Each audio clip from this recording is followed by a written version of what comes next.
दादा मटन ताट कितीला? 300 रुपये. 300 रुपये. आणि राईस प्लेट? 180. दादा नुसतं चपाती भाजी मिळेल का? होय मिळेल की. किती? 70 रुपये. बरं द्या.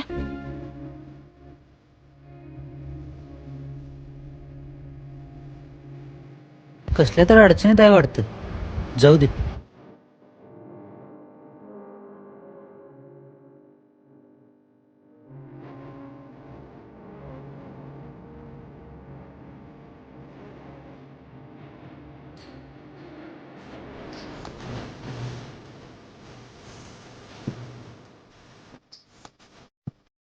अहो दादा वावरात डायरेक्ट इकडेच आणली बघा.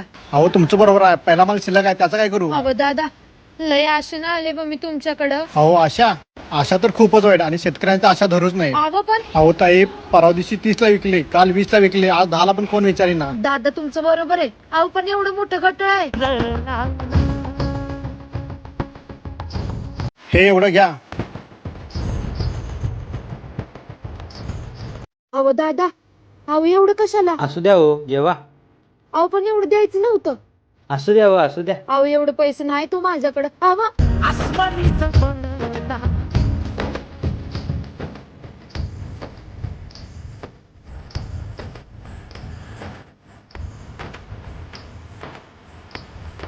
ते नाही. तुम्ही कुठलं आणि इकडे कसं काय? अहो आम्ही वाडीचं भाजी विकायला आलं होतं.